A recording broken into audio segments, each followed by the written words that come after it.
Hello everyone, Varanasi third blog নিয়ে চলে এসেছি। আগের ভিডিওতে বলেছিলাম কোথায় যাব, তো দেখতে থাকো পুরো ভিডিওটা। সকাল 6টার সময় ঘুম থেকে উঠে স্নান করে বেরিয়ে পড়েছিলাম স্টেশনের উদ্দেশ্যে।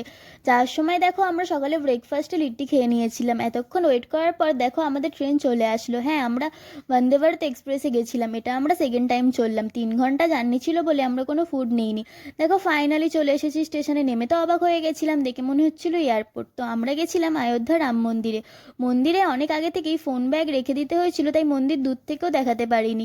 ওইখানে খুব কড়া চেকিং ছিল। মন্দির 1 ঘন্টা বন্ধ রাখা হয়েছিল, তাই তখন লাইনে দাঁড়াতে হয়েছিল।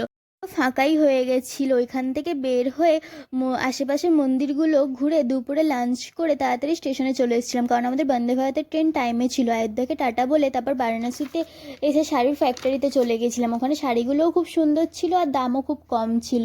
তারপর কালী পুজো ছিল বলে গঙ্গায় প্রদীপ ভাসিয়ে বাজি ফাটিয়ে রুমে চলে এসেছিলাম।